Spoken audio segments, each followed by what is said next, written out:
Good morning, good afternoon, and good evening, ladies and gentlemen, and welcome to Spain for the finale of what has been a fantastic season of M2CS racing. Welcome to round 5 of the RCI Sylvia series. Today we're at the 14-turn, 2.488-mile circuit Ricardo Tormo Valencia. I'm Jack Mays, and today joining me in the booth is Callum Kirwan, and of course we are also joined by, and at the mercy of, our sensational broadcaster, Ash Baby. We have 1 hour of racing ahead of us with what seems like 11 drivers, maybe hoping for a couple more, all jockeying for victory for one final time. Callum, first time in the box with you. Hello, how are you doing? I'm good, thanks, Tar. Yeah, it was a bit last minute, but back in the box again. Love it. I think the last commentating I did was like a Monday championship, either the last one or the one before. So it's been a little while. I might be a little rusty. We had a bit of a last minute new monitor arrived today, so last minute setup changes to get it all ready in time. But no, feeling good. Looking forward to this championship deciding race. We discussed it earlier, didn't we? That there is still technically a championship fight on between Andy Boardman and Nico Kumpu, but it would rely on Andy Boardman pretty much not finishing the race. And seeing as he's won every round this season, I don't think that's going to be a possibility. I mean, it would require intervention from another driver. Let's say that and leave it at that. But it is a technical possibility, I think, of the field. Yeah, he'd basically have to DNF and just get 0 points, and then Nico would have to win the race. There's a technical points fight, but the real fight, honestly, for points is in the midfield. I think there's a three-way fight for fourth. There is, if I can pull up my napkin math that I did earlier. There's a good. It's honestly mostly a midfield pack. I mean, depending on our finishing order, we are missing quite a few drivers. So I think the people that were here will just capitalize on whatever points they can grab and probably jump a couple spots in the championship. Yeah, obviously, we still technically, I'm looking at the points now, we still technically obviously have a fight for second and third on again, but they're quite big points gaps. So Nico Kumpu leads Shipston by 35 points, and then Shipston leads Roskam by about a similar margin. In fact, bang on 35 points as well. So they still do technically have a fight for sort of the podium positions in the end of the championship, but again, it's going to be a pretty difficult thing. One of these guys would have to have a really bad race to sort of succeed those. But looking at further down, we've got sort of a couple of drivers within sort of 3 or 4 or 5 points of each other. So along those lines, it seems like you said, it's going to be more of a midfield battle. Jumping to what's on screen, obviously qualifying at the moment, we've got a shot of Kevin coming through here, RCI's own Kevin Boss, coming through the middle sector, and Andy Boardman and Nico Kumpu starting out as they mean to go on at the front 2 of the field. Andy Boardman about half a second up though, just over half a second up on Nico Kumpu though, as Kevin Boss comes over the line to, I believe, improve and go 1.2 roughly off the pole pace. Yeah, hopefully Kevin's looking for better luck than some of his other rounds. Last round, he had a bit of an incident in turn 6 on lap 1. He sort of got spun around and then proceeded to not really make it any easier on himself. Had a couple of scrapes. I think ended up finishing about 6 laps back from the lead pack, and hopefully looking for greater things. And I personally am looking for greater things from him. Because now we're on board with Peter Varga, who has just sort of quietly had good showings. We had an interview with him, I believe, in round 3, and he was just sort of like, yeah, it's suddenly found a bit of pace, and he's been doing well. He's currently sitting 7th in the championship, and maybe hoping to jump one more spot above either Dabo Redford or Roskam, but that's going to be tough. Those guys are quick, and they're all here today. Yeah, the bigger fight is sort of between him and Pimlet for P7 in the championship. Pimlet only sitting 2 points behind Peter Varga as we cut to him now for the Team VR BMW TCX car. So yeah, bigger fight there for him and Pimlet, and then our very own Les Stevenson sits a further 2 points behind Pimlet. So going to be an interesting battle as Les comes across the line to set and start a new lap, I should say. Sorry, he hasn't improved on that previous one. Running all the way out, using all of the Astro on the exit of T1, coming in through the second turn, bit more tight, bit more of a hairpin. Important to get a good exit, as Les doesn't do that. Really, commentators cursed him there, as Les gets a snap of oversteer mid-corner, correct, and that runs him off wide, and that's going to ruin that lap. He'll have more than enough time to go and set another, though. Yeah, it's a story we've been dealing with for the last 5 weeks of just loose rear ends. Everybody's sort of scrabbling for grip on corner exits and also mid corner. Lots of drifting, lots of really racing these things on the edge of both track limits and both the edge of their seats. The other story, of course, in the car is that the brakes are not great. The ABS is basically useless, and they don't slow down particularly well. I personally haven't driven these cars in ACC or really in any sim, but I've heard from different commentators and different drivers throughout the season that is the case. So hopefully it's going to be everybody can keep the car on circuit, and naturally, if they do that, they're probably going to finish pretty well. Yeah, I'm with you with that. I haven't even driven this car in sim yet. I didn't even have this track until about an hour ago. So I was wondering why I couldn't find the server to join the commentary section in the server, and it was because I hadn't purchased the DLC on Steam. So yeah, not the best start to a pre-commentary run, as we see Nico Kumpu, as you said earlier, making the most of track limits on the entry into the final corner. He's going to power it out, use all of the AstroTurf on the outside. With this sort of circuit, there's a lot of gravel traps sort of on exit waiting to catch you out, as Nico weaving down the straight. I'm not sure that's going to be the quickest way straight to the line. But there's also a lot of AstroTurf on exits that you can run out and use in these cars. As we see him coming through turn 1, he's still 6/10 down, so maybe hoping this lap will be a little bit better. Yeah, Nico's shown, consistently the second most pace of every driver. Andy Boardman's run a sweep of 4 wins, but Nico has done a sweep of 4 second places, which is pretty great. Last week was mighty exciting, and Nico actually led most of the race, and if he didn't miss his pit box, he might have actually won the thing. And I'm sure he's hoping for maybe a little bit more luck, maybe a little bit more pace this week, but we are back in the dry again. And Andy Boardman is doing Andy Boardman things and just going really freaking fast.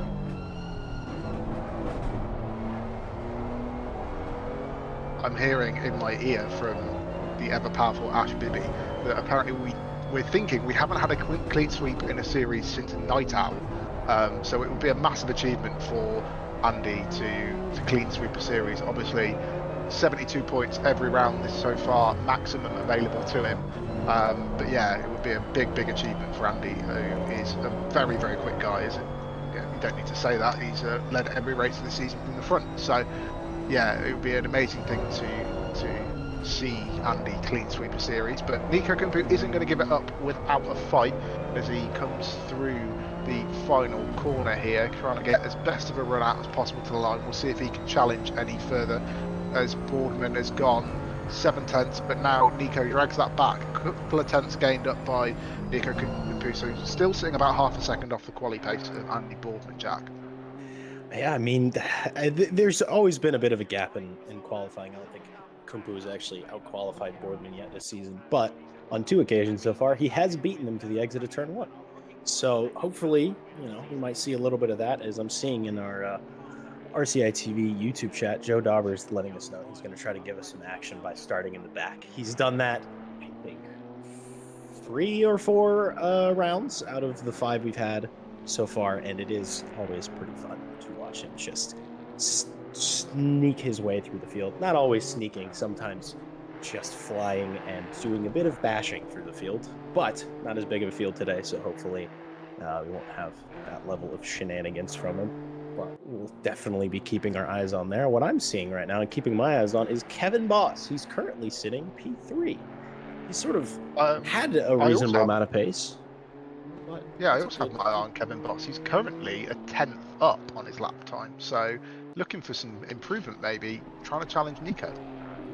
That would be something. As we're saying that, Tom Shipston snags P3 from from Kevin Boss there. I mean, it's going to be a bit of a fight. I think if to be honest, if Kevin can keep it on circuit, whether it's his fault or not, he might be within a shot of a podium today if the qualifying effort is anything to be said. As we're back on board with Les Stevenson, who seems like he might be struggling a bit today. He's had quite a lot of pace in this car, and I think definitely he's more of a race pace guy than a qualifying guy, but even still being back this far down in the field, um, it's not, I think, it's probably a track that not many of these guys are too terribly familiar with. I, for one, literally didn't know this track existed until I started doing this series and realizing that it was coming up. So I did a little bit of research, figured out what exactly was going on, but Les, I think, might be doing a little bit more figuring than I am behind the wheel here as he's getting ready to set a lap.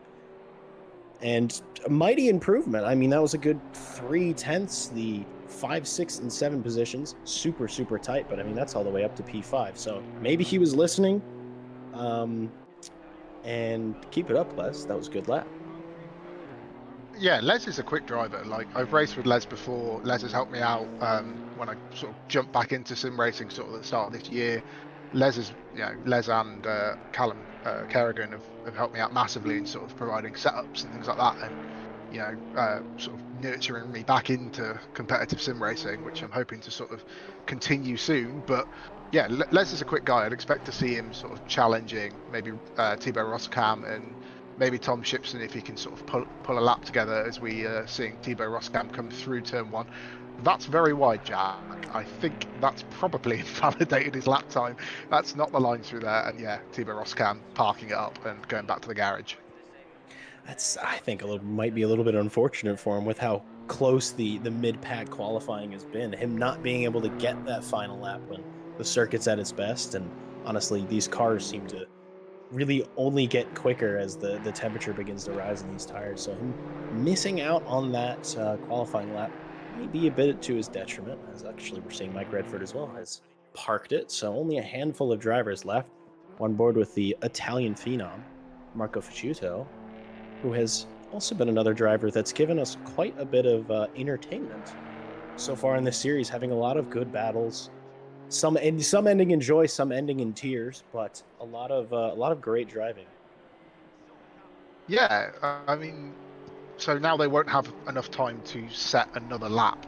So we've only got, well, checkered flags now out as we see Marco Ficcuccio again also run wide and pull up in, I think, the exact same spot the previous car did, cutting over to Neil Pimlott for that Team VR BMW. He's currently sitting in 8th, but there's a close battle there between sort of him, Redford, Varga, maybe Les Stevenson if he can put a decent lap together. He's coming through the middle sector now, sort of turn 8 now. But yeah, so sort of seeing, like we sort of said, Nico Kumpu 3/10 off the pace, Shipston sort of the closest challenger to do that, the only other car within a second of Andy Boardman. So it's just showing again that maybe Andy Boardman's had a bit more practice, or he's just very, very quick in a BMW TCX car. I think it might be a bit of a mixture of both. I do think he's got a lot of talent in this car, but if last week was any indication, he's not exactly invincible. I mean, he had a few almost race deciding mistakes last week. I know he was absolutely chucking it down in Indianapolis, so the conditions weren't exactly perfect. But I mean, if Nico Kumpu can get ahead of him into turn 1 at some point in this first lap and just put up a mighty defense, he did it for, I think, about 25 laps last week. And maybe if he does it and gets the pit strategy right, nails his stop, he might be able to get his first ever win and stop the Grand Slam, the clean sweep, as that's going to do it for our qualifying session. Yeah, we'll have to see as we look at the standings at the end of that qualifying session. As we said, Andy Boardman on pole, Nico Kumpu the next closest car challenging to him, with Tom Shipston lining up in 3rd. And yeah, I think Nico Kumpu has to have that sort of attitude of he's got to try something on the opening lap or two to get ahead, because with that sort of pace, Boardman might be able to sort of extend that gap out from Nico Kumpu if he doesn't try something early enough. So in my mind there, you're looking at the inside of turn 1. inside of turn 2, especially being a long run down to that second corner, and that hairpin really invites maybe a lunge to the inside. I know you've said how the brakes aren't the best in these BMWs, but maybe Nico Kumpu might be able to sort of mount a challenge and then hold off Andy Boardman. But a lot of long straights, a lot of heavy braking zones here, so it might be quite hard to hold on to that position. Yeah, absolutely. I mean, these cars may not be the easiest to drive, but that has not stopped any of these guys from just giving it 100% in every single corner of every single lap. Yeah, So, I think. Go on, oh, Jack. Go on. oh, I You was can just you gonna can say, take your point there. I believe Ash is waiting right now to pull up the championship standings for us, just so we can run through for the final time. I believe that's what he's waiting on. There it is. There's our standings for the final time. This it is for the final time this season. Sorry, we have Andy Boardman leading the pack. He's gone 4 for 4. Can he make it 5 for 5? Nico Kumpu in second place. He's looking for that first win.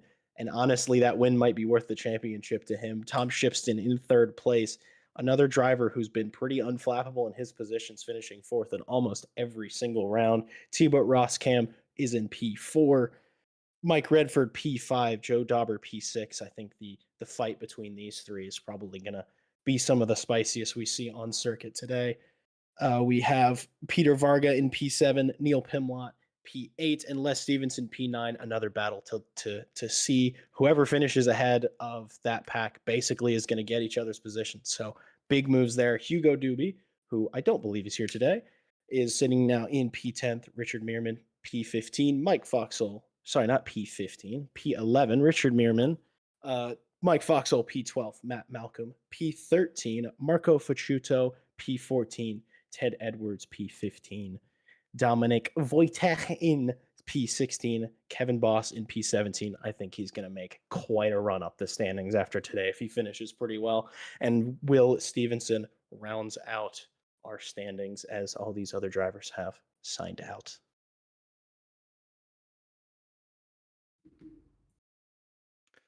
So, Callum, Andy Boardman, pretty quick. Who's your money on for the win today? I mean, statistics say there's only one person as we cut to Ash Bibby's grid walk, as we see Andy Boardman. His car jumping up in the air just means he's in the setup screen, hasn't quite clicked drive yet. But yeah, I mean, statistics say it's going to be Boardman. But I'd like to see Nico mount a challenge, especially, like I said, in the first sort of few laps. I'd like to see him mount a challenge. So it's now a long race, so he's got a while here to try and conjure something up as we see this livery. I think that's Tom Shipston over in that blue and grey car. It reminds me of the M3 in Need for Speed Most Wanted. I think that's what he's going for there. But yeah, I think he'll be hard pressed to beat Boardman, but I'm hoping for a good fight. Definitely, I agree. As we see Kevin Boss in the wheelie slow livery, always had great liveries in just about everything he's done. It's now we see in the background looming the very, very, I would say, not questionable, but some like it, some don't. It's definitely a bit divisive. The livery of Les Stevenson, the Roker Poker in the 50-50 livery.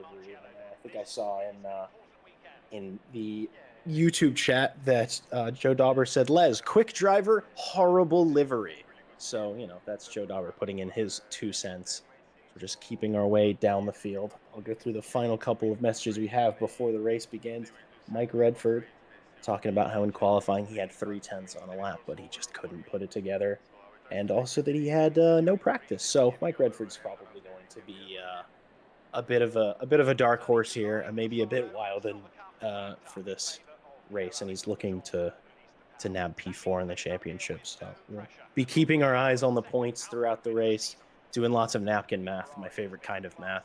So we're just sort of rounding out the final few cars. Peter Varga is now on screen, moving over to Marco Facciuto. It took me about 3 weeks to figure out how to say his last name properly, and I'll be honest, I still don't know if I'm doing it entirely right. As Joe Dauber, the man, the myth, the final place starter legend, is going to see what he can do from P11 on the grid. I'm going to be no help for you here with pronunciations. You're going to have to probably teach me as we go. I'm going to let you say his name a few times and then try and copy what you say, I think. But yeah, I'm very well known for having the odd PM of you've absolutely butchered my name in that stream off a couple of the drivers. So as we round out the little grid walk there from Ash, great camera work as always. But yeah, I think it's always difficult, isn't it, when you're an English speaking native and you've got all these people, you've got Eastern European names thrown in there and stuff like that, and it's a lot harder to sort of guess that you're doing it right. But we make it up on the fly as we see the cars set off for their formation lap. Just making sure everyone's going there. The Team Monkey racing car taking a while to pull off the grid. But yeah, everyone is away. Everything, no hardware problems going in race. Hopefully the correct race ups. But yeah, we'll have to wait and see. Yeah, hopefully we have no hardware issues. And as you were saying that, believe it or not, I think your mic went a little bit wonky, but most of that came through as our drivers are getting ready, warming up their tires as much as they possibly can. Andy Boardman briefly handing the position to Nico Kumpu. I don't know if that's maybe a bit of a trick of what's to come here, and maybe a bit of a teaser of what we might get, but the field is still sort of sorting out their positions. Everyone's just Redford may have just had a bit of a spin, I think, trying to warm up his tires. I mean, that's an aggressive tire warming strategy for sure. Just a little bit of action before we hit the lights. I mean, talk about loose rear ends. Some of these guys are struggling before the lights have even gone out. But hey, no harm, no foul. Fortunately, he didn't hit the wall. He should feed right back into a starting position.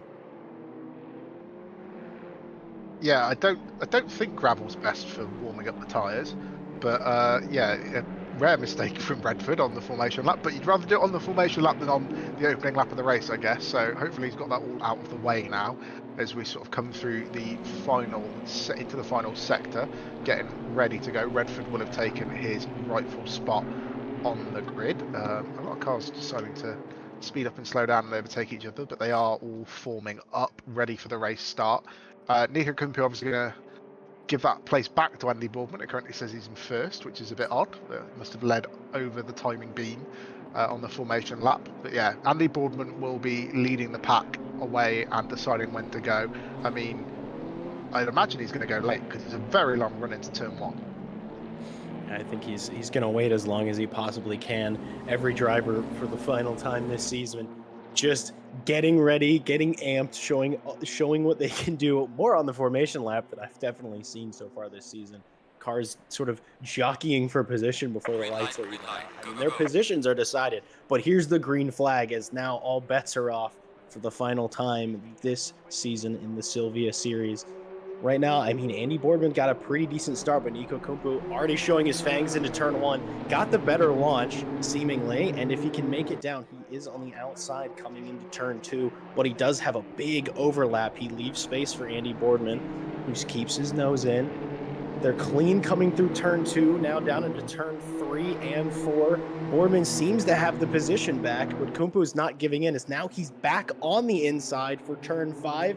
There's a little bit of tapping, as now we're seeing as Andy Boardman is really starting to struggle here in this opening lap. I mean, let's see if he keeps his nose in. He does keep his nose in. I mean, the way this sort of circuit goes left, right, left, anyone might be on the inside for one corner and they might be on the outside for another. But Nico Kumpu has done it again. Lap 1 is leading the race. Yeah, a little bit of rubber race in there. Door banging into turn 2, but they both had the line, they both respected each other, so good racing here as we see Nico Kumpu pulling through, but Andy Boardman right on the back of him. He isn't going to give this one up, is he? No, he never backs down. He hasn't done it at all this season, and if last week was any indication, he's gonna have the elbows out all the way around. But now it's just time for Nico Kumpu to keep it steady, keep it clean, and just sort of, do as little defending as he has to do, so he maintains the maximum amount of speed. I mean, Tom Shifston there briefly was looking up the inside of Andy Boardman, just like, hey, maybe I'll take this position. Perhaps thought better of it. Maybe thought, my fight isn't up here. These guys are super quick. As I think Les, Kevin Boss, and Roscam back there briefly getting 3 wide almost, as Kevin Boss on the inside of well through of Les, and now we have Les getting boxed out by Pimlott there, by Roscam there. Everything's popping off, and I'm forgetting names. I mean, I think I like Valencia now. We've already had quite a bit of action so far on circuit, some more than you would say some of the entire races that we've had this season. But it's the finale now. Everyone knows it's now or never. Les Stevenson just sticking right behind the rear of T-Bit Roscam, maybe hoping for a bit of an early mistake, but everyone's line astern now. Kevin Boss already beginning to sort of go defensive and choosing to maybe run a little bit offline just to keep Roscam behind. I mean, Roscam is glued to the rear of Kevin's bumper as they're getting ready to enter turn 10 and turn 11. Another one of the big hairpin, sort of bigger braking zones. I've seen the entry into this corner be quite exciting in these cars as Kevin Boss went a bit deep there. Left the door open. Sorry, that was Redford. Or no, actually now we're back down to Redford, who is fighting with Pimlott. Les Stevenson just ahead, getting a little bit hairy, seeing a gap form for T-Bit Roscam, and maybe already trying to go a bit around the outside into turn 14. Redford fending off Dauber and Varga. As it seems Les Stevenson is doing the thing he does best. He is getting that box out of the way early. He's going for the super mega 56-minute undercut. Things are really popping off here, Cal. Yeah, I think that was something I was literally just about to say. Would someone have the idea of pitting early, getting a load of clean air, and then trying to go from there? And Les seemed to have that idea already formed in his mind. That would be something he'd have decided before the race even started. As we see Nico Kumpu stout defending from Andy Boardman. Yeah, these two. I mean, this is gonna be the story for the next however many laps it ultimately takes for Boardman to get by, or obviously if Nico keeps him back there. We're gonna be at this for quite a while. But yeah, it seemed that Les is one of the guys who's been a big benefactor of those early pit stops. And for those who haven't necessarily been with us for all the rounds, it seems that if you're sort of mid-pack, it is the absolute best decision to box early. You can spend most of your time, in clean air. Nico Kumpu holding that inside line through turn 11. Andy Boardman getting his elbows out, but I think he's just going to get pushed wide of this corner. But now, ultimately, Boardman does have is still on the outside for this complex, but if he can hang it to the side, no, he can't quite. Nico Kumpu back ahead, leading them. I think it might end up, if Boardman can hold onto the rear of Kumpu, it might be a drag race down to turn 1. Let's see, whoever gets on the power quickest is ultimately going to decide. I think it's basically an entirely equal exit. Boardman, though, right on the back, has the slipstream, though. The slipstream doesn't seem to be that effective in these cars. Kumpu electing not to defend into 1 and going very wide there, taking all of this speed, probably getting a track cut, and elects also not to defend into turn 3. He thinks he has enough of an overlap where Boardman isn't going to dive up the inside. Yeah, Nico Kumpu with some stout defending, but fair defending. Got to be said. Like, these guys all, they all race each other a lot. They all, are regulars in Mondays. But yeah, fair defending from Nico Kumpu. Yeah, these two, I mean, keeping it extremely, extremely fair as we're sort of going back further on board now with Neil Pimlott. This three-way fight between Redford, Pimlott, and Dauber is continuing to happen. They're going 2 abreast at times, sometimes looking like maybe it's going to be 3. Pimlott actually looking up the inside of Redford, going a bit deep. Can he keep it going? Oh, Dauber manages to just be the big winner out of that fight. I mean, a little bit of contact from Redford behind. I mean, it was a later move definitely going a bit late on the brakes and a bit deep into the corner. But Dauber goes, thank you very much. I'll have that. See you guys in a while, as he's just going to be looking ahead of him now, maybe to catch Roskam and Boss ahead. And Peter Varga's been quietly watching a lot of these fights unfold, gaining a position out of that little scrap. It seems, but immediately Pimlott right on the back of Varga. Pimlott knows he's got a lot of pace. He's just got to keep it clean and just move up the field, clear these cars as quick as they can. The biggest and most surprising thing for me, and this is probably the longest straight that we've had on any of these circuits so far that I've been in the box for, the slipstream does nothing in these cars. It's almost like everyone's driving in a vacuum. Yeah, it doesn't seem to be as effective as you'd expect. Obviously, in like real life racing as well, even still, the slipstream is a massive thing. You're getting quite a few kilometers an hour on the car in front of you, but it doesn't seem to be working for these guys. As we cut to Thibaut Roskam, I think he's on the back there of Kevin Boss. Is that? Yeah. So Thibaut Roskam trying to gain that 4th place off Kevin, I believe. Correct me if I'm wrong. But yeah, Andy Boardman is... Sorry, that's not Kevin Boss. That's Joe Dauber behind Thibaut Roskam. So Andy Boardman still trying to chase down... Oh no, he's got ahead of Nico Kumpu now. So I think that's happened while we weren't watching, Jack.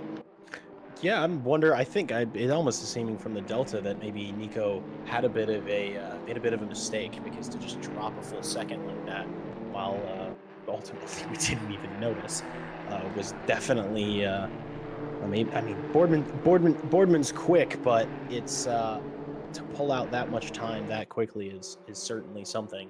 Because I think we're not going to be able to catch it in the replay, because whatever happened was perfectly clean. There wasn't really any contact, any spinning, any going off circuit or anything like that.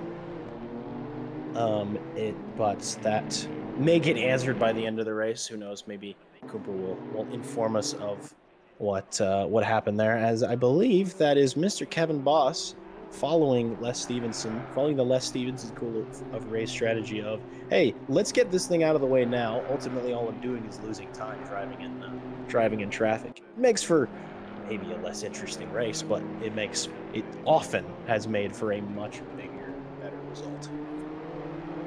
Yeah, it'd be interesting to see the gap between Les and Kevin. Obviously, Les pitted a lot earlier, so he had a lot more clean air than Kevin has. As we see Kevin exiting the pit lane now, I believe, and Les coming up. So is Les going to get Kevin here, I think? Might be close coming through turn 1. Obviously, I don't think he'll get him before there. No, Kevin comes out with a bit of a gap, but Les has warmer tyres. Those tyres will have cooled off in the pit lane, so maybe Les can see if he can mount a bit of a charge on Kevin Boss. And I think that means Les might be on track to jump a few cars once the strategy sort of ends up evening out, Jack. Oh yeah, I think these two are gonna fly up the field coming into the final bit of the race. A lot of times we have 3, 4, 5 cars that it's 5-6 minutes left in the race, and these guys still haven't boxed, and that's when the big shifts happen. But the real beauty of the fight that's about to start between Kevin and Les is I can almost guarantee that they're in a Discord chat with each other, and they're gonna be talking to each other. They're gonna be either cheering each other on or psyching each other out and being like, "Oh, this happened." Hopefully, there won't be a repeat of last week where Kevin kind of punterinoed Les, but that will be soon to see if that ends up happening, as the 3-way fight continues behind Redford. We got Varga and then Pimlott in the rear. These guys it's been this way for a good bit of the season, that these gaps sort of stay within a second and a half, 2 seconds for multiple laps. These guys just sort of tow each other along and say, hey, maybe either whether it's a reality of that they all have equal pace, or it's maybe we'll work together a bit and get some clean laps and get some quick laps in before we fight later. But I'm sure if one of these guys makes a mistake, if Redford or Varga makes a mistake, the fight is going to intensify in seconds. Yeah, I've been in that Discord call racing when we did the Janetta series at Alton Park with Les, and it's It's a very quiet, very sweaty call at sometimes, but yeah, it's a fun call to be in. It's nice to sort of be in a call with the Monday lot. They all race together a lot, as we've said, and they all do chat to each other, and they do try and bring each other forward as much as possible. We do have some things coming in from the stewards. I'm just going to quickly go through them, just with some highlights of some things we might have seen, and not read them all out because there are quite a few so far. I don't know if you want to have the rest of them up afterwards, but highlights are that move between Boardman and Kumpu was decided as a racing incident for hard racing that we saw on the opening lap. That little bit of door banging, as we're going to see a replay of that now, perfectly done by our very own Ash. That is decided as racing incident. I think I would agree with that. I'm sure you would too, Jack. Bit of hard Definitely. racing, everything fair there in Love and War. The only warning coming through is for car 95 against 136 for avoidable contact on lap 2, turn 4, as we see that coming in now. I believe it's going to be a little bit of a lunge down the inside and a door bang pushing the car out wide, and that's what set up that lovely 3-wide battle going down the sort of back straight here at Valencia. So yeah, everything else sort of racing incidents apart from a warning again for the 136, this time a reverse on car 95 for avoidable contact as well, as we cut back to that. Yeah, this was that late sort of lunge we saw where Pimlott just went a little bit wide. I'm still impressed that he kept that car in a straight line because the back sort of started to step out. He's already offline. He's already a bit off camber, which manages to keep it going. I mean, lost a couple of positions and a good bit of time as a result, but still in the fight, still just pacing Varga and Redford now. But things are shaping up for a classic Sylvia series as we've seen it so far, where the field starts to shift around, starts to spread out a bit, but we have these little packs of 2, maybe 3 cars at a time that they sort of stay in a fight, and one thing happens that sets them off, and then they're on each other like a pack of wild dogs. Yeah, it's quite common with these sort of Monday championships, especially the ones that we do single make races, where we do get these packs of, like you say, 2, 3, maybe 4 cars, all racing each other, and then sort of those packs spreading out over the grid, as we see Peter Varga here coming through, having to defend very hard against Pimlott, but also trying to attack Redford at the same time. It's a really hard position to be in, isn't it, Jack? Oh, never an easy position as Vargas sort of gets a little bit loose, deciding whether he's going to, go defensive. And well, then in the midst of that, misjudges his braking point, carries max speed all the way almost out to the gravel, but opening the door bigly for Neil Pimlott. But Peter Vargas not going to give it up easily. He's known to like a bit of a fight, and while the fight is on his hands, Pimlott though sweeps through in sector 1.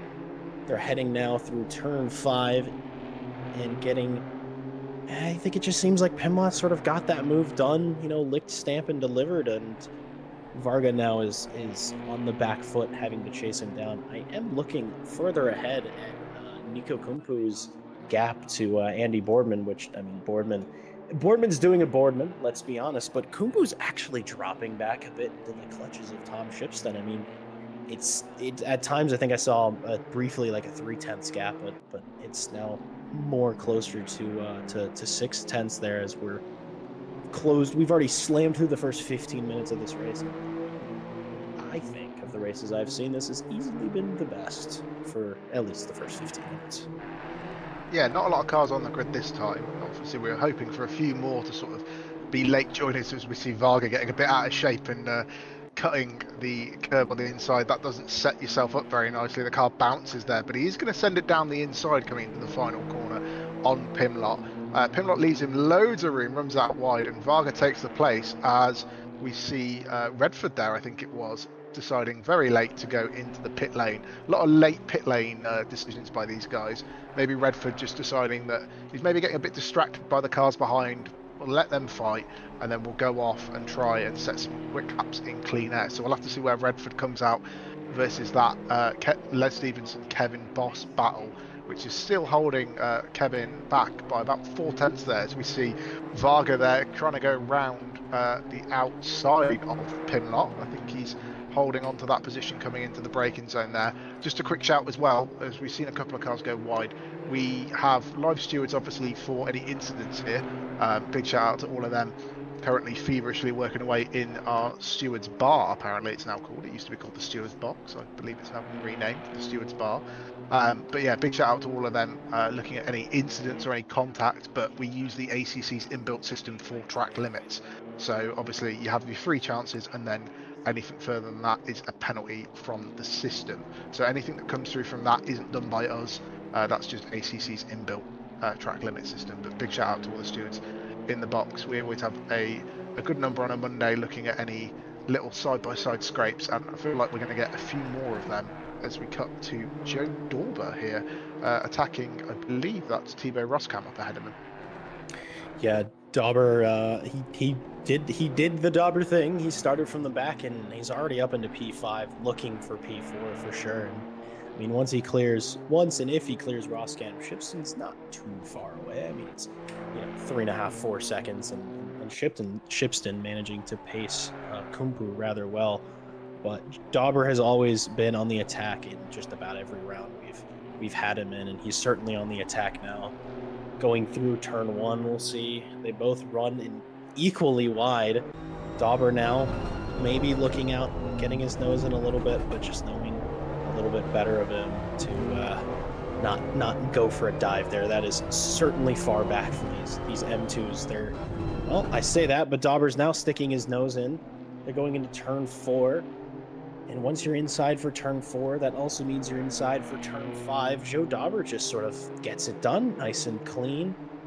But I can imagine that Roskam is not going to take that lying down, and now going through the exit of turn 6 down towards turn 7. He's going to take this run, get as much slipstream as he can, carry the ultimate amount of speed. The braking zone for turn 8 is not super long, but we've seen a bit of battling here. But no, Dauber continuing to lead the pair through sector 2 and down towards as we get into sector 3 through turn 11. Yeah, it's a classic sort of single make move, that, wasn't it? Showing the nose, setting it yourself up, maybe sort of scaring Roskam off the line, forcing Roskam to defend clear air, basically. Roskam was defending corners there where he didn't actually need to. Joe Dorber wasn't going to make the move into those corners. He was just sort of showing the nose, but obviously that forces him off the line, and then gives Roskam a slower exit speed, which allows Joe Dorber then to sort of power past. As we cut back to this Pimlott Varga battle, going down the main straight there. As we said earlier, the slipstream just really not making much of a difference. Maybe just allowing people to show the nose where they wouldn't. I very much doubt he'll show the nose here into turn 1, because it's a very quick left-hander, but he's setting himself up for a good move as Varga running wide there in that Team Monkey Racing liveried BMW. But nope, decides to stick behind and follow on. Now I'm wondering, will Pimlott decide to do, as we're going to call it this race, the Les Stevenson strat, and pit for some clear air? Because this is clearly holding him up. He's clearly faster at this stage than Varga is. He's managing to stick behind Varga through every bend here, but not quite make the move. And I'm wondering what point he'll decide enough's enough, pit in and maybe try and get some clean air. Yeah, I think Pimlott, historically, at least in this series, has been one to be one of the later boxes. Varga actually usually would go around midway through the race, if not a little bit later. But I think you might be onto something, Callum, about Pimlott just sort of pitting out of the way. It seems that he's ultimately quicker than Varga, but the nature of this circuit and the lack of slipstream from these cars is just making that a whole lot more difficult. But there's also the element of, I'm going to be honest, I think Pimlott's having a blast right now, and I don't think he wants to stop racing, as we're now back with the Boss Stevenson fight that I think they've actually changed positions. Oh, this is actually, sorry, Kevin Boss. Oh, no, that's Kevin Boss going off the circuit. It was actually Stevenson Redford. My apologies. I think actually Ash might be putting me off here and giving me wrong information. I forgive you. I forgive you. But yeah, that's the Boss Stevenson fight. Those guys actually have changed positions. Last time we looked, I think Stevenson was ahead of Boss. Boss swapping those positions, but then going a bit wide and running a bit onto the gravel and losing quite a bit of time. Ultimately, the strat for pitting early like this is you'd want to be in clear air and not be in a fight. I wonder if these guys are actually costing each other more time than they're gaining on their strategy by racing each other. But Yeah, this ultimately, isn't really what they wanted, is it? Ideally, Les but it is probably wanted to fun. get away. It is fun, and that is what these guys are here for. This is for fun.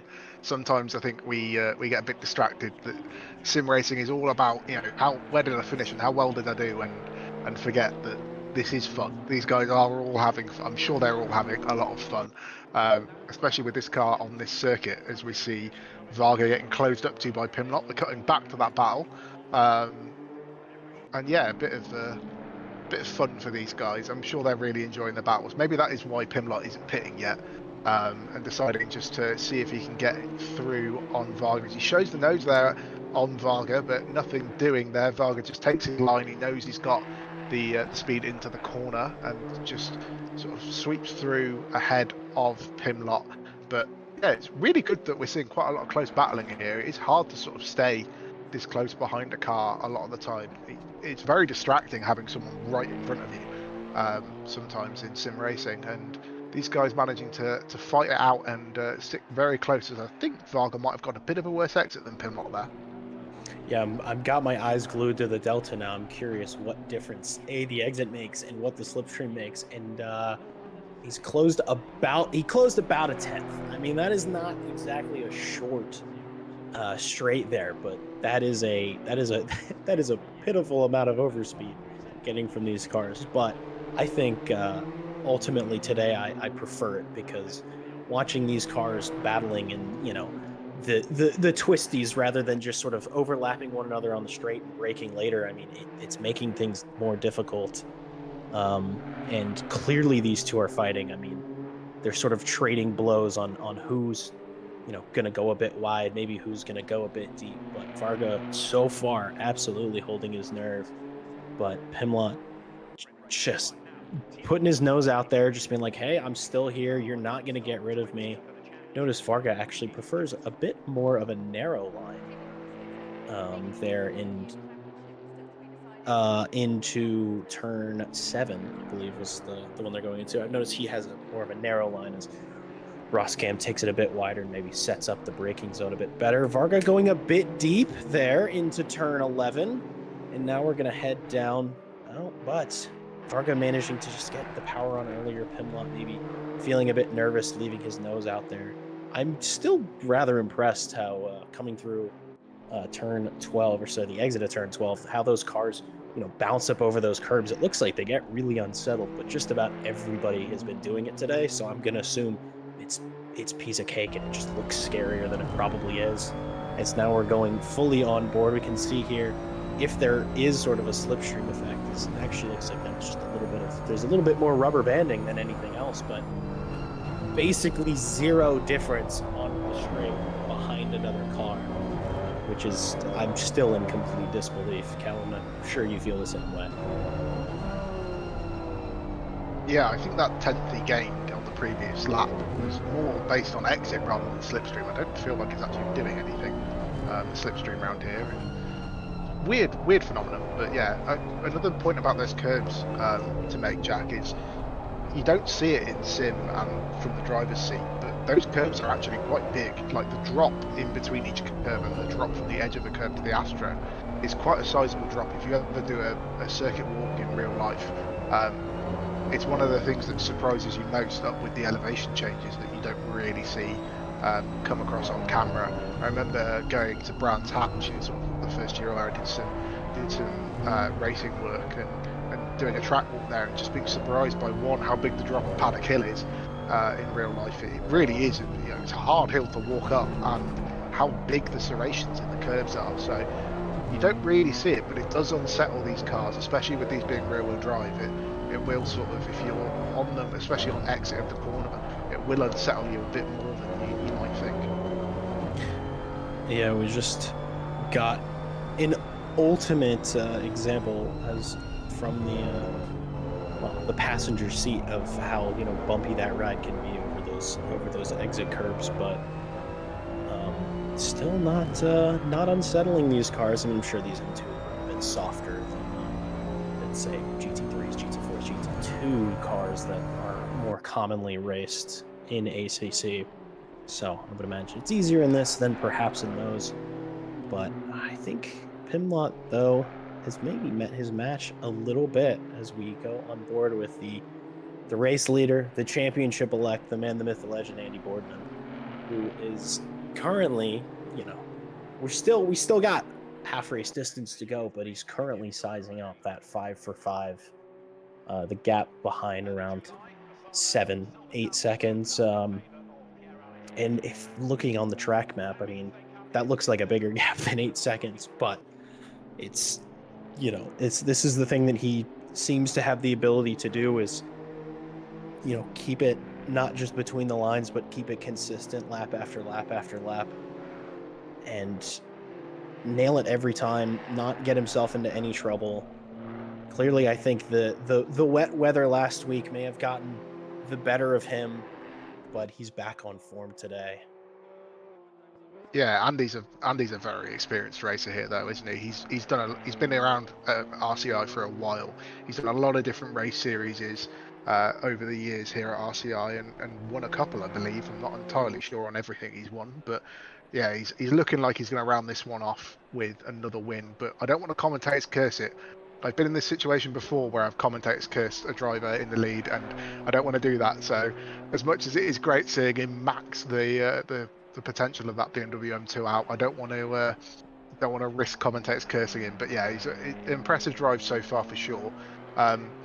Segueing onto that, I'm sure you have the script ready, but obviously I mentioned we do a lot of different races here at RCI as we cut to that Kevin Les fight on the screen. Maybe a quick sort of summary of what's coming up over the sort of next couple of weeks. I know we've got some new series that's coming up. I know we announced the Audi series the other day, so that looks like something new and exciting.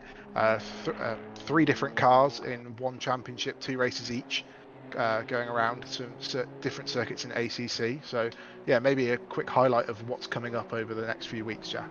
Yeah, absolutely. I mean, as you already said, the Audi Academy, that's our next ACC series that's going to begin in a couple of weeks on September 29th. And then the other one that's starting actually later this week is the LMU Multi-Sprint Series Season 3, which unfortunately I much enjoyed. I much enjoyed commentating that last season, but I will be missing the first couple of rounds at least because I will be traveling. But we have that coming up now, and then we have the final round for the the RSS Endurance Series coming up next week. That'll be next Saturday. The RSS Endurance Series, which I briefly commentated on a couple of weeks ago, and I gotta say, that's a fun one. Multi-class racing is great, and endurance racing makes it even greater. Those teams absolutely maxing it. A little bit of prize money on the line and a lot of bragging rights for sure. And if you're interested in signing up or finding more information about us and what we do, racerci.com. Just totally tripping over my words there. But yes, racerci.com. That's got all the information about upcoming series. That has information about joining our Discord and all of that. Which, if you do that, we'd love to have you. And also, RCI, a lot of good people, a lot of great people, a lot of great racing drivers, a lot of great commentators, unlike myself. Great broadcasters as well. Just a great team that keeps us all grounded, keeps us all entertained as well. And along with that, a special thanks to all of our partners that help support what we do here at RCI. Ready, Set, Sim. Build the sim rig of your dreams or your budget in seconds with the RSS Sim Builder, who are also naturally sponsoring the RSS Endurance Series. Coach Dave Delta, who can help you climb the sim racing ladder with help from their apps, setups, coaching, and more for all your favorite sim titles, including Gran Turismo 7, which I think is insane.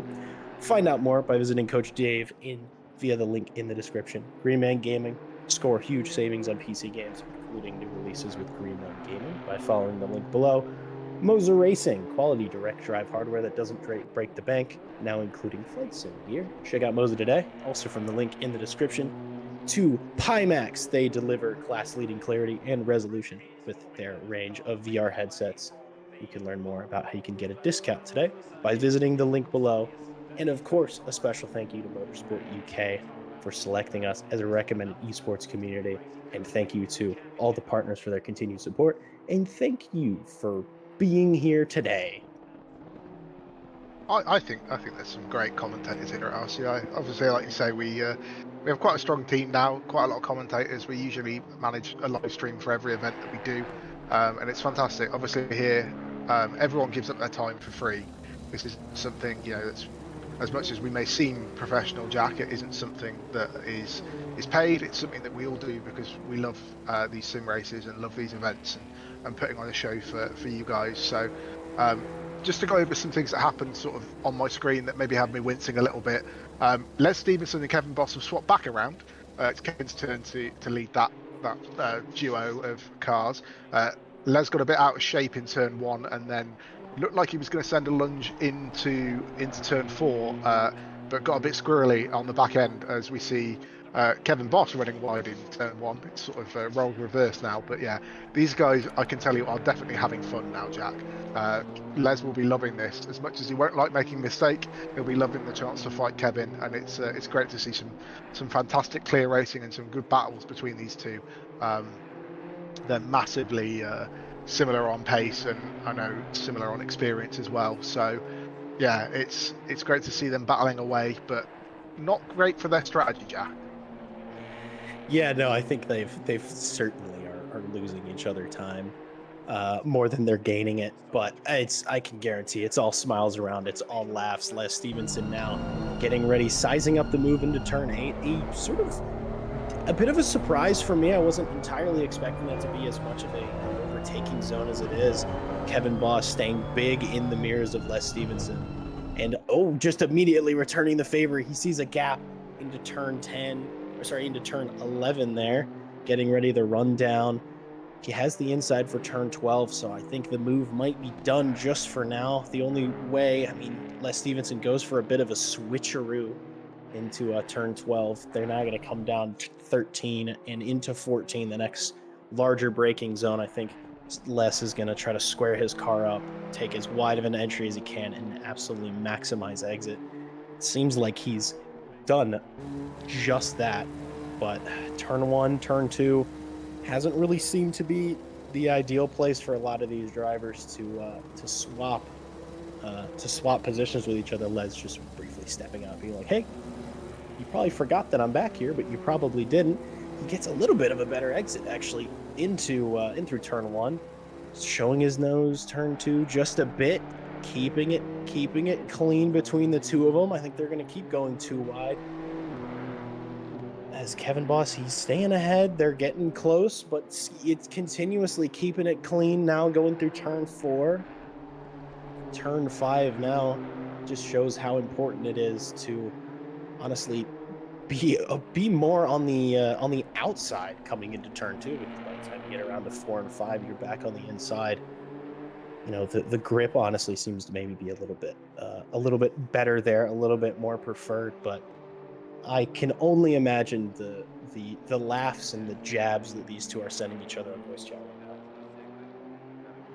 Yeah, it's probably chaos in there. This circuit, though, really does invite some really good side-by-side racing. You sort of got that, as we sort of highlighted, that stint from sort of turn 2 to turn 6 invites you to sort of really play with the different lines and maybe try and move around the outside for one corner, because it will have you set up for the inside for the next. And again, sort of turn 7 to sort of the exit of turn 11 as well provides you a similar sort of opportunity to try different lines and maybe put someone off. And as we cut back to yet another battle that's been going all race long, Peter Varga against Pimlott there.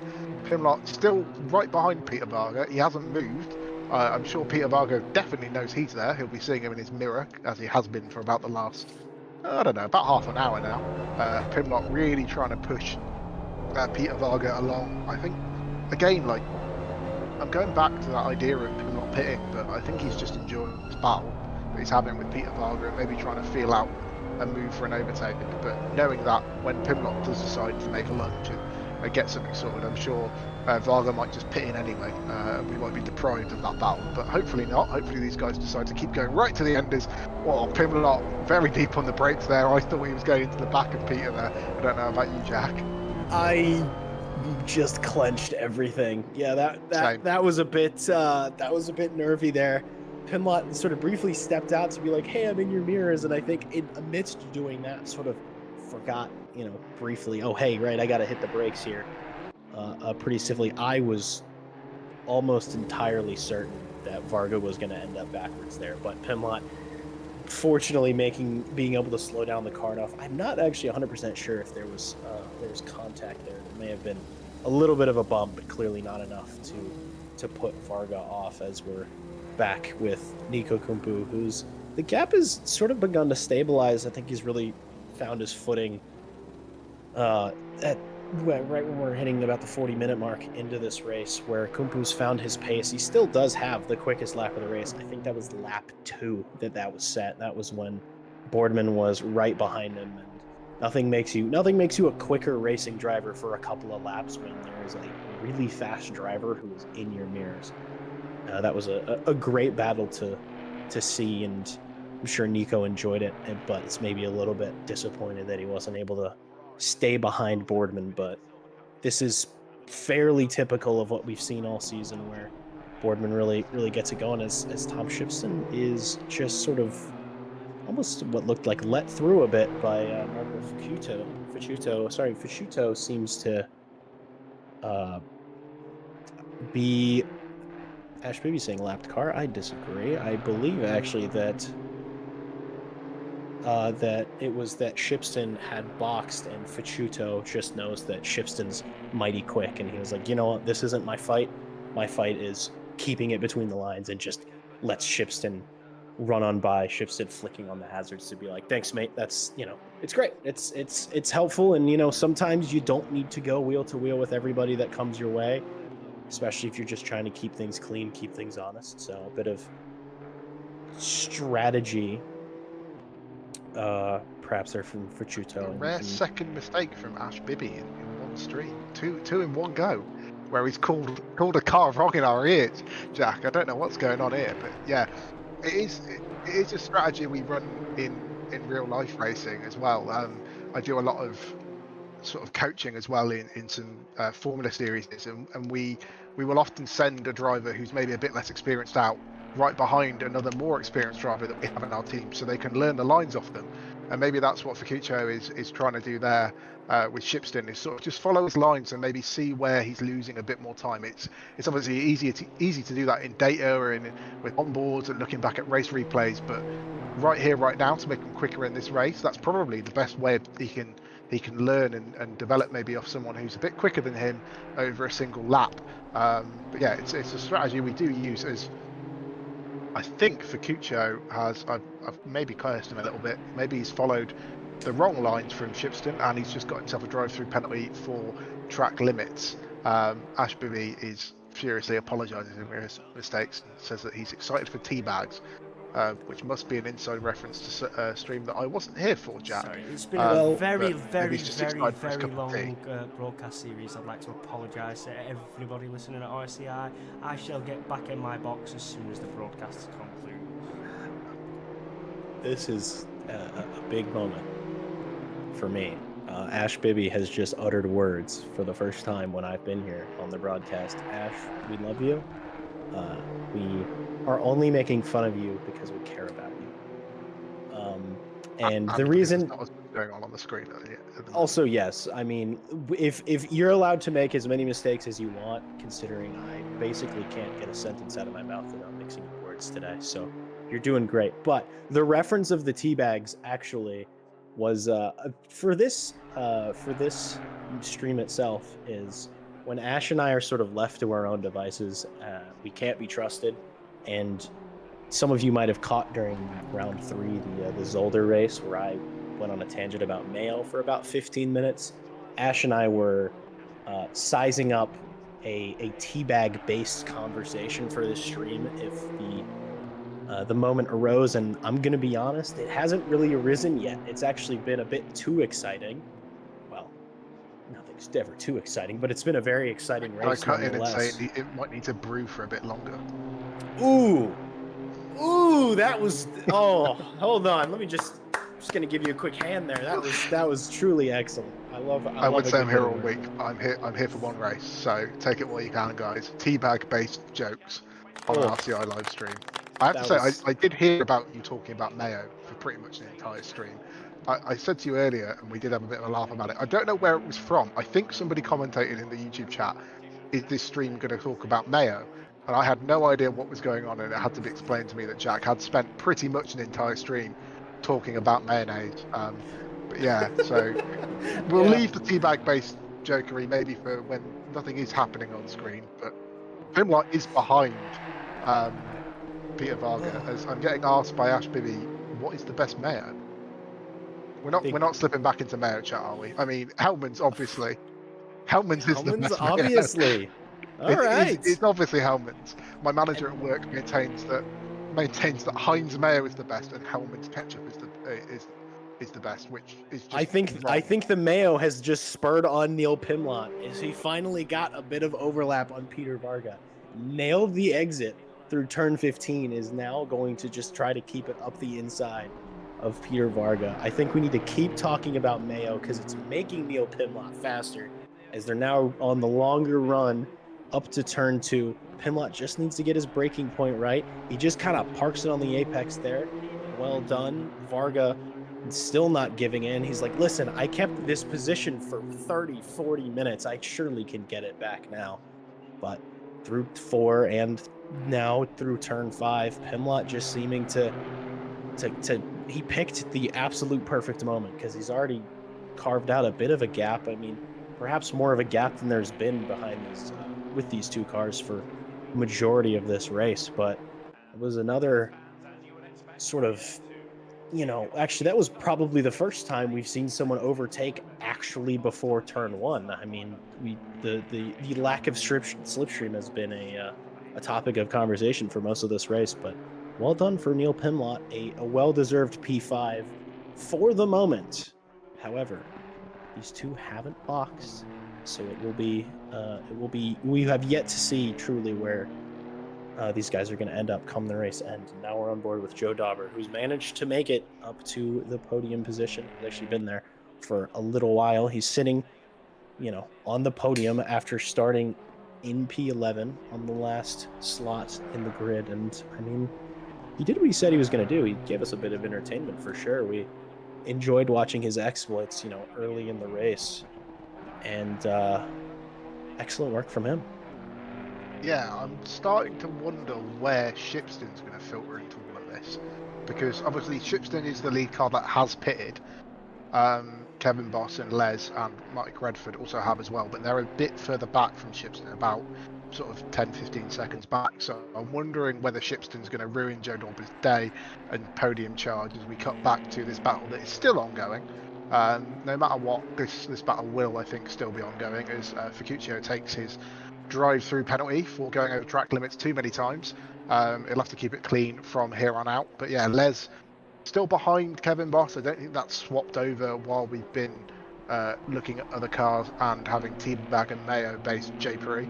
But yeah, Kevin still trying to wring the most out of that car through turn 1. But I think you're right. I think that is the only move we've seen down the inside of turn 1, apart from the opening lap, where obviously Nico Kimpu had it around the outside of Boardman. And I was going to cut back to what we said sort of before at the start of this race, Jack, where we were discussing that Nico really just needed to try and get ahead and sort of maybe hold up Andy Boardman, which he did do, to be fair to him.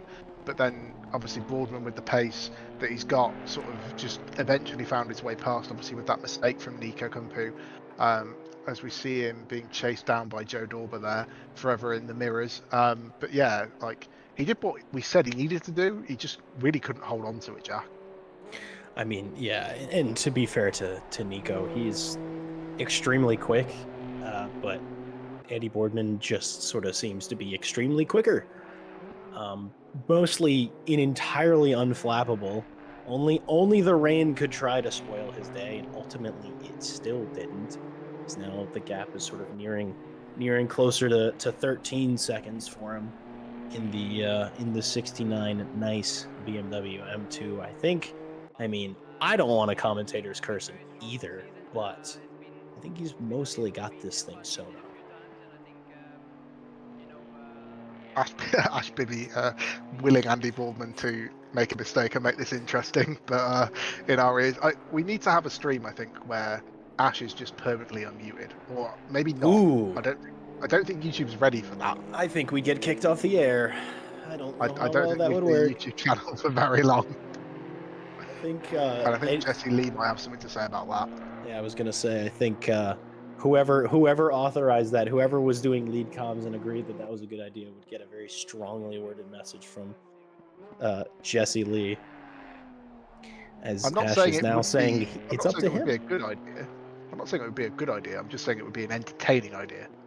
I think so. I think if there's another scenario where I'm on my own in the comms box and Ash is feeling a little bit more up for it, because ultimately he wasn't when it was 2 weeks ago, but he's feeling more up for it. I think we're gonna have some interjection from Ash Bibby, some true thoughts on mayo and tea and ketchup and other condiments of the like. Maybe by that point we'll be moving on to chicken. I don't know. I really don't know where this is gonna go, but only time will tell. I didn't think it was going to go there. I thought you were going to go for a different, but no, chicken. Maybe we'll discuss that at some point. But Andy Boardman currently still leading.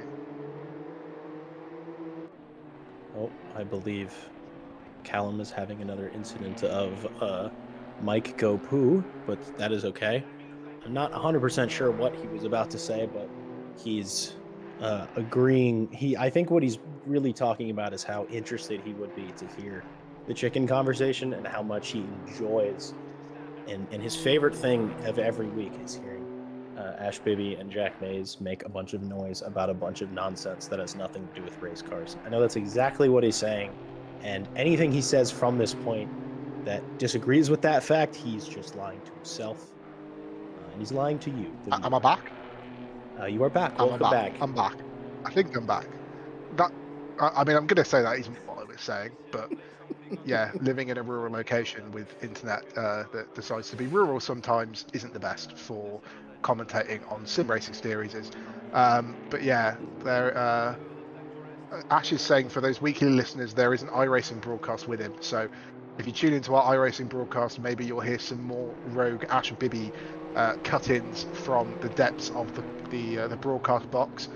We do try and keep him in his broadcast box, but sometimes he gets out. I think we're going to need a bit more duct tape on the top of that broadcast box. Maybe a bit of structural reinforcement there, Jack, to the broadcast box to keep him in. Maybe invest in a padlock or two, I think. I don't think that'll hold him. I mean, I'm probably the last person to be asked to keep him in his box, because I think I might enable Ash more than anybody else that I've met so far, considering he sends me the things about mayo. Ultimately, the mayo was not my idea. It wasn't my idea. And I give the greatness. It's not because I don't want to, get in trouble for it. Not worried about that. No, I don't want the glory. The glory of that incredible moment is down to Ash Bibby. He sent me the top 5 mayos according to Google and just sort of spurred me on to run with it. But he sent me the tea stuff. I was ready to get that rolling, but that never happened. But anything that I get sent from him, I'm going to be like, all right, cool. This sounds like a great idea. Not really think about it myself. So maybe don't leave me. Maybe I need a box. I don't know. I hope not. What I'm learning here is we can't leave you alone with Ash. Yes. Basically. Les runs it very out wide and doesn't really gain from it. So hopefully that won't be a warning for him. But yeah, we won't leave Jack and Ash alone. I'll try my best to be here to cover where needed. Obviously, we were meant to have Cal in the box tonight, I think, but he is busy with some RCI media duties for our socials. Correct. And for those of you that he went a little bit beep boop robot for a second, he was referring to Callum Kerrigan. the other Callum, and what I've just learned is the wrongly spelled Callum. Or not, well, just learned. I didn't learn that about an hour ago, but I was outvoted. I thought it he was the spells it right wrong. way. I mean, I didn't It's know spelled any with a C. better. I didn't know any better. I owe a lot of my.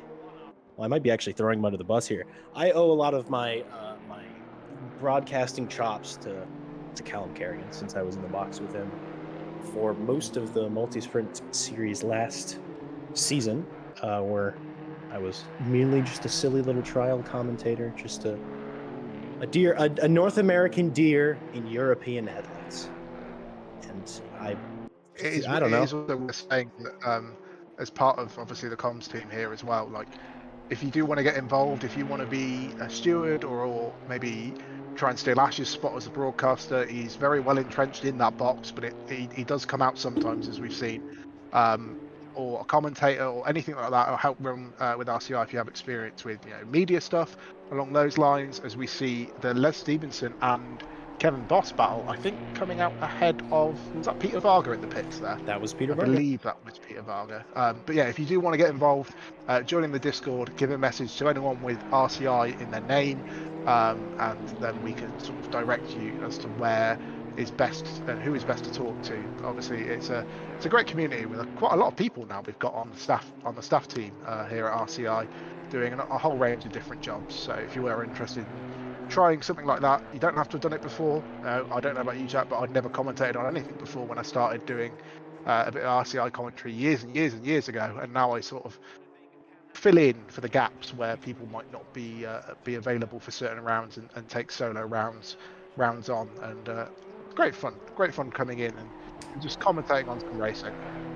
Yeah, definitely. I did not have any experience. My experience was whenever I bend it into a wall, whenever I was sim racing myself, I found myself commentating for fun on whatever else was happening, because I don't know, it would get boring after I'd crash in the first 6 corners. But Ash Bibby regaling us on his tale of where he started out as a YouTube watcher, and Daly, our good and wonderful boy. They've been good friends for a while, and Daly got him to check out RCI many moons ago. So we all have our story of how we got into RCI, and we are all 100% better for it. It is a great community, great staff, great racing, great fun. Message me if you want to talk about Mayo. God. Do we have to? Cutting back to the track action, Lev Stevenson, I think maybe a bit of netcode there, taps the back of Nico Kumpu, runs out very, very wide, and then is joined by I believe that's Neil Pimlott, who's just come out of the end of the pit lane. So Pimlott just not quite getting out in front of this Kevin Boss Les Stevenson battle, although hopefully he'll have the pace to join it. And then Peter Varga, you can see in that Team Monkey racing car, that orange and blue car lurking in the background. We might have ourselves a little 4-way fight here at the end there, Jack, for the last 5 minutes. It seems like it. It's actually kind of incredible that we've already wound down 55 minutes of this race, and we've only got 5 minutes remaining of the season, of the beautiful, wonderful, scintillating, I'm running out of adjectives, RCI Sylvia series. But we might have a little bit of a 4-way fight. Oh, it's a reversal of last week. Oh, jeez. Oh, no. Les Stevenson misjudges his breaking point, and it gives Kevin Boss the punterino. As we're going to see that again from a different angle. He does just, definitely misjudges it by, 10 to 20 meters, and does the right thing, of course, waits for Kevin Boss to get back on circuit so he can take the position. However, for Les Stevenson, I know for a fact, because it happened in a very similar way last week, Les Stevenson is going to get a penalty for that. Probably about a 10-second penalty. So his hopes of maybe finishing, P6, P7, honestly, maybe a couple jumps higher he could have been. But I think he might be relegated to the P9, P10 once the racing is done and once the penalties have been dished out. But Redford, though, definitely wanting a piece of this action. He said, I've been looming in the background, 4 seconds at times, 2 seconds at others. watching you guys battle. It looked like it was a lot of fun. Can I please join?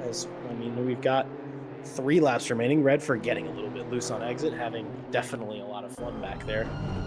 Going to be sizing up a move on Stevenson. I'm sure he knows that time penalty is going to be coming. That's going to be given after the race is actually over. But still, let's start this out on track. Let's get this going. As Andy Boardman and Joe Dauber decide this is their moment. We're going to hit the box, and Nico Kumpu, usually in just about every race except for last week, has boxed on the same lap as Andy Boardman decided, you know what, I want to lead this race, even if it's just for a lap or 2. Let's well, granted, he's already led the race in the beginning, but he wants to be back on top. Run it for a little bit longer, feel the glory perhaps for just a few moments before he himself enters the box. Yeah, Nico's run a really good race. Like, don't take this away from Nico Kumpu. That is a really, really solid race. You know, it's very, very difficult, as I'm sure you know. In sim racing, we see cars bouncing up the curb there. Redford and Les trying to duke it out. But yeah, it's very difficult to do an hour-long stint in these cars and consistently lap after lap with very minimal mistakes from both Nico Kumpu and Andy Boardman. And yeah, like you said, maybe he just wants to lead, leaving pitting until the last lap. Obviously, if Andy were to have a mishap, then Nico could still inherit the race lead, but I think Andy would still be on course to win the championship. But he's not going for that. He's going for winning every race, as we see Redford going for Les Stevenson there, managing to get the overlap at the exit of turn 1 as Les runs a little wide and making the pass into turn 2. Les isn't done though. He's going to decide to stick on that back bumper. Will we see a bit of a lunge here? No, I think he's learned from his previous mistakes. Probably doesn't want to incur the wrath of our steward's booth any more than he already has done. As we said, we think a penalty waiting for him at the end of the race. Yeah, he seemed to make that move. You know, he ran a little bit wide. He made a little bit of a mistake, but I think he didn't want to fight that too hard. Didn't want to maybe incur another penalty. Is now Joe Dauber is getting ready, rounding turn 13. Heading down to 14. I mean, he was quite close to Nico Kumpu when they decided to box. I wasn't 100% sure what the gap was, but at a certain point, it was about 2 seconds. Nico Kumpu still stationary as Joe Dauber is getting ready to pass. Nico Kumpu is now moving. I think Kumpu is going to have it done, but it's going to be a little bit close. It's going to be similar to the distance between Stevenson and Boss when they came out. Kumpu just using all the circuit, trying to get the energy back into the tires, carry as much speed as he can. Dauber knows this is it. They've got 1 lap remaining. This actually might be, let's see, is it the final lap of the race? I do believe it is. I don't think that Andy Boardman's going to have enough time to round the circuit again. We are onto our final lap. We'll keep an eye on the deltas for Nico Kumpu, but for the moment, we'll talk about the man, the myth, Andy Boardman, getting ready to make it 5 for 5. He's got 1.5 sectors remaining, about 5 corners remaining before he wins himself the RCI Sylvia series. He's not got long to go. He's come a long way. He's driven, 5 hours at this point behind the wheel of this car. Most of it almost entirely leading the race, and all of it leading the championship. He's done super, super impressive work. He's made yet another statement piece with his race today. I mean, he's the first Grand Slam, the first shutout of a series in quite a long time. Andy Boardman, for the final time, coming through turn 14, getting ready to cross the line. Andy Boardman, with his signature wiggle across the line, wins here at Valencia and wins the RCI Sylvia series. Joe Dauber, Nico Kumpu, line astern. It was close. Dauber thought maybe he could secure that P3, but he does it 2/10 as he gets a little bit loose and very excited. Nico Kumpu P2, Joe Dauber P3, and Tom Shipston, he's actually been P4. He's been comfortably in P4 3 out of the 4 rounds, making it 4 out of 5 here. T-Bot Roskam crosses the line in P5. A good finish for him. Neil Pimlott eventually got the move done, chasing Peter Varga for most of the race. Peter Varga crosses the line, P6. Kevin Boss coming across the line, P8. Redford 9, Les Stevenson deciding I'm just going to put it into the wall, securing P10.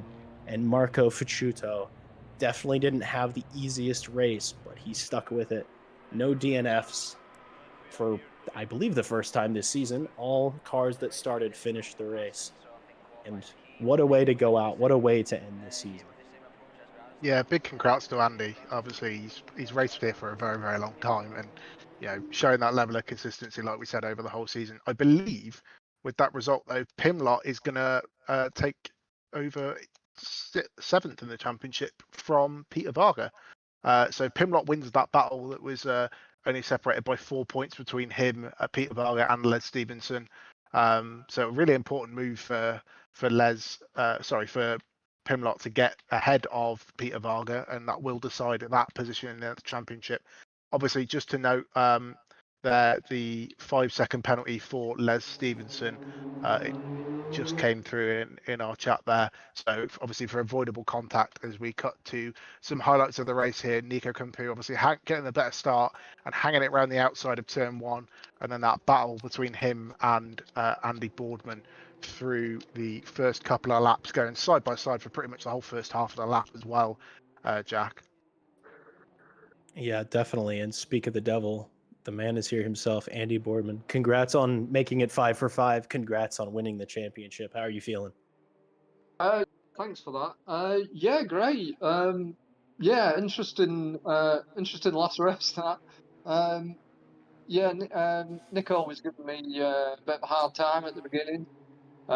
He always seems to get a much better start. I think he brake boosts, and I just never risk brake boosting because I end up with a drive through, so I just never bother with the brake boost. But it's definitely the fastest way to get off the line. Yeah, Nico's always been quick off the line, all season long, and yeah, I knew I had the speed on him. I was taking my time a little bit, looking for a place where I could get, trying to force a move a little bit without contacting. And yeah, eventually I did manage to get past, fortunately. Yeah, you definitely. Speaking of contact as well, Andy. Sorry to jump in ahead of you, Jack. Just No while worries. we're on that train.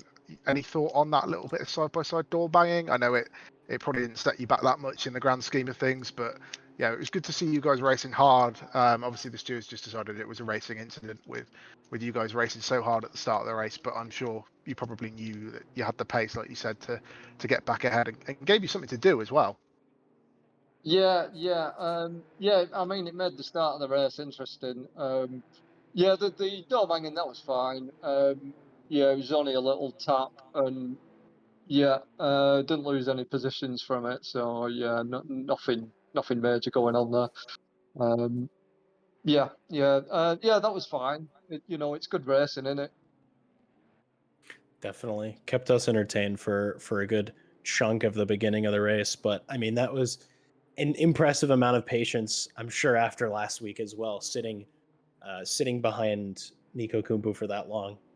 Definitely isn't easy and isn't probably where you want to be, but gave you something to do. But you had the pace ultimately, as you seem to have throughout this entire series. I mean, that's 5 for 5. Apparently, you're the first person to do that since Daly in Night Owl.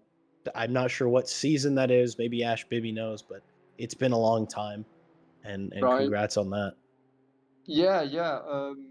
It nearly wasn't. I mean, Nico definitely. It was his to win last week at Indy.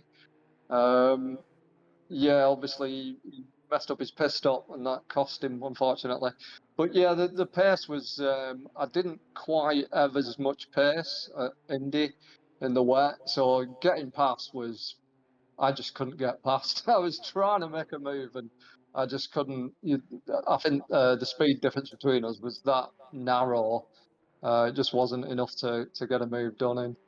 But yeah, he nearly definitely should have won really at Indy, but yeah, it was unfortunate in the pit stops. I mean, it's a great example of, what happens if you sort of leave your mistakes to the less critical moments. And I mean, you for the first time that I had seen all season really made a couple of mistakes at Indy, but you kept your head, you kept it from spinning around, you kept it out of the wall, and you nailed your pit box, and that seemed to be the deciding factor of that race. Yeah, yeah. I normally sabotage at least one of my races myself by doing something stupid, but yeah, I managed to avoid that. Yeah, my last two Monday championships have been pretty abysmal, so yeah, it's good to get some good results back under my belt. Yeah, Are we going to congratulations see? again Are we going to see for you the back win. in the Audi Championship, Andy? Yeah, I've signed up for that. Yeah, that's going to be a totally different challenge in the three different cars. And looking at the sign-ups, there's some people, some very quick people that are missing from this championship. So yeah, it should be a lot closer. Well, hopefully, I'm definitely looking forward to at least watching that as or being in the comms box, depending on how things shake out. But I'll keep my eyes out for you for the Audi series, the Audi Academy as we're calling it. And congrats again on your win today. Congrats on winning the championship. Yeah, thank you. Make it a good one next time for me. Yeah, I shall do my best in the Audi jump for sure. I'll try my best. All right. Anybody you want to shout out real quick before we move on? Just a shout out to you guys for obviously organising it all, and yeah, just a shout out to all anyone and anyone that knows me, and everyone that turned up for the races. All right, Andy. Well, thanks for being with us here. So we're gonna move on. Peter Varga is in the box with us. Varga, another pretty entertaining race from you. Definitely kept us busy for a while in the quieter moments. The battle between you and Pimlott being for majority of the race. It was, I'm sure, a bit disappointing from you. Eventually, him getting the move done on you, but a mighty defense for a long time.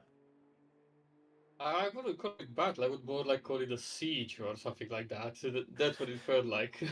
Just trying to stay alive ahead, and you know, the pace was pretty similar when he was behind, but just that one small mistake that happened once in the final corner where he got an even better run through it, allowed him to get through. And I was actually thinking a guy got him covered since he's ahead. You know, I'm not gonna. I still keep P7 in the championship. Apparently I don't. By 1 point. Yes, That's yeah. sad.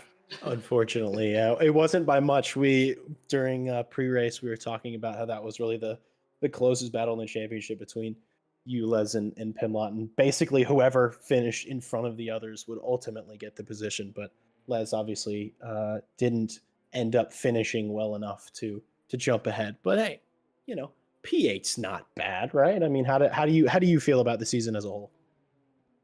I actually feel very good about the season. My driving has been really the best it has ever been, both consistency and speed-wise. So I'm really happy about this. Really good season to me, and especially thinking we don't know how the life of ACC is going for future. So if this will be the last season for me, then I'm really happy to go out with a strong one.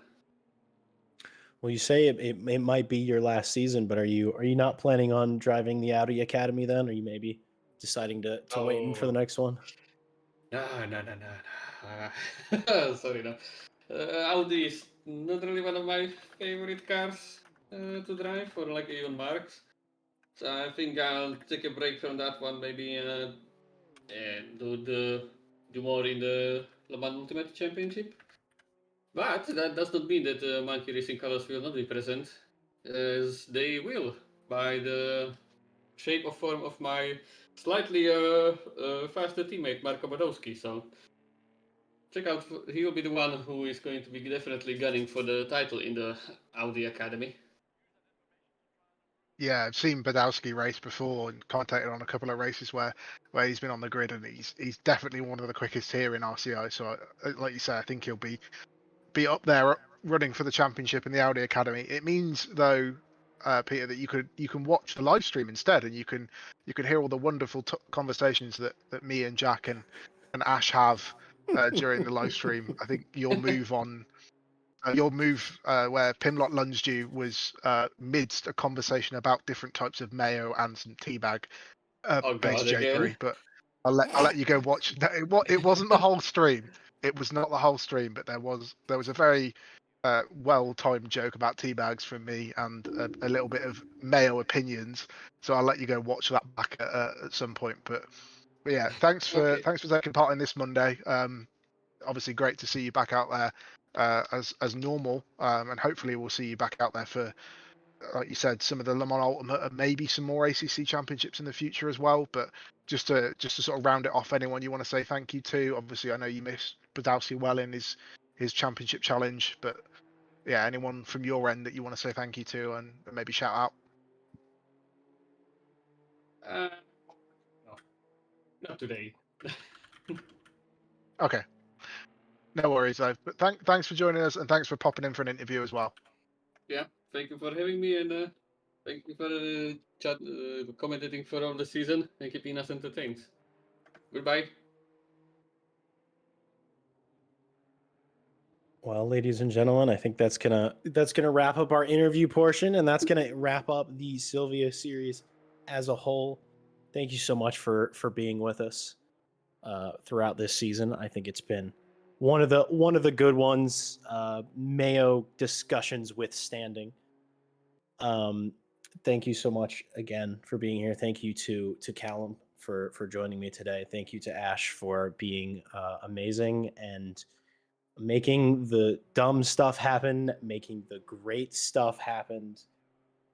Shout out to our partners as well: Ready Set Sim, Coach Dave, Delta, Greenman Gaming, Moza Racing, Pimax, and of course to Motorsport UK for having us as a recommended community. And also, if you want to get involved with what we do here at RCI, please head to racerci.com for info. Sign up for the Audi Championship, the Audi Academy. Sign up for the multi-sprint series. Let's fill out these grids a bit more. I want to see some big grids, some big racing. And just before I say my last thing, we're going to run through the championship standings as now they've been set in stone. As of course, we all knew it. Honestly, I think I feel like I knew it about it midway through round 3. Andy Boardman is our champion in the Sylvia series. Nico Kumbu, a valiant second place. He gave it his absolute all. A fantastic drive from him. Tom Shipston managing to hold on to third place. Really solid drives from him. Great midfield drives. Great strategy, sort of ending up him up in consistent finishes. Tibet Roskam, P4, another driver who's kept us entertained for quite a lot of the season. A lot of great battles. Joe Dauber, our last place hero. Not that he finishes last place, but that he starts in last place. Gives us some great racing. Mike Redford, another driver. I could say, I mean, all these drivers have been fantastic to watch, but Mike Redford, P6, Neil Pimlott, P7, just edging out Peter Varga by 1 point. That overtake today was probably maybe more critical than he realized, but I'm sure he knew he did what he had to do. Peter Varga in P8, Les Stevenson in P9, not being able to jump the 2 after racing Kevin Boss all day and doing a little shunting. Hugo Duby is in P10. He rounds out the top 10 for the Sylvia series. And in our bottom few, we have Marco Ficciuto in P11, a driver who has just sort of proven that, hey, you might not have to be the fastest guy on circuit, but if you keep it between the lines, you keep the mistakes minimal, and you show up and you never give up, you'll end up in finishing in a pretty good spot. I mean, P11 is nothing to scoff at. Richard Meerman is in P12, Mike Foxhole, P13. Matt Malcolm, P14. Sad to not see him here today. I was expecting him, but apparently he was busy, so that's okay. Kevin Boss is in P15. Another interesting showing from him. Maybe not the greatest of finishes, but boy, it's always entertaining when he's on circuit. Ted Edwards, a man who I was waiting to commentators curse throughout this whole season, and he didn't bother showing up after round 2. Very disappointed in that. Dominic Wojtek is in P17, and Will Stevenson is in P18, being the last of our showy upperers. Probably not how I should have said that. But that wraps up the Sylvia Series standings. Yet again, thank you for joining us so much as we roll through just the final drivers that signed up. One last thing, I mentioned it last week, and I feel it's important to mention again, is about the our great friend here at RCI, who this series is named after, that has been struggling both mentally and physically. And if that's you, and your life's maybe it's been kicking you in the nuts just a little bit lately, just know that everyone around here is hoping that things get a little bit better for you. We love you. We cherish you. Thank you for being here. Goodbye. And because Ash Baby told me to, ooh woo. You ready? 3, 2, 1, go. Get behind the wheel, let's go. Grip the road, feel the flow. Thunder roaring, steel alive. Live this dream and drive. Tires burning with gasoline. Push the limits, chasing green. One shot, don't slow. Go on, we'll take control. Engines scream alive tonight. Blazing past the red line. Outrun the night, won't lose this fight. Follow the road, red line for show. We're chasing taillights, don't let go. Under the stars, we'll go so far. This is who we are. Chasing taillights. Chasing taillights. Chasing taillights. We're chasing taillights. The miles they fade, but they don't die. Faster now, the hours fly by. Sweat and gears, hearts in sync. On the edge, on the brink. Clock ticks down, stakes are high. One mistake, we kiss us goodbye. Don't slow down, we're not done. Finish line for the strong ones. Engines scream alive tonight. Blazing past the red line. Outrun the night, won't lose this fight. Follow the road, red line for show. We're chasing taillights, don't let go. Under the stars, we'll go so far. This is who we are. Chasing taillights. We're chasing taillights. Chasing taillights. We're chasing taillights. Feel the rush, see the goal. Every second, take control. The world blurs, time won't wait. We rise, we fight, we accelerate. 3, 2, 1, go. Follow the road, red line for show. We're chasing taillights, don't let go. Under the stars, we'll go so far. This is who we are. Chasing taillights. We're chasing taillights. Chasing taillights. We're chasing taillights. Chasing taillights. Chasing taillights. Chasing taillights. We're chasing taillights. We're always chasing taillights.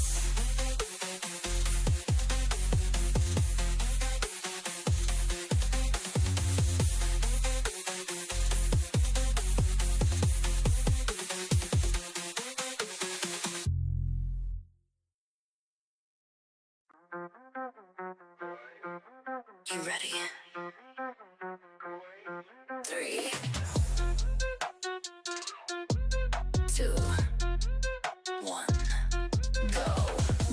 behind the wheel, let's go. Grip the road, feel the flow. Thunder roaring, steel alive. Live this dream and drive. Tires burning with gasoline. Push the limits, chasing green. One shot, don't slow. Go on, we'll take control. Engines scream alive tonight. Blazing past the red line. Outrun the night, won't lose this fight. Follow the road, red line for show. We're chasing taillights, don't let go. Under the stars, we'll go so far. This is who we are. Chasing taillights. Chasing taillights. Chasing taillights. We're chasing taillights. The miles they fade, but they don't die. Faster now, the hours fly by. Sweat and gears, hearts in sync on the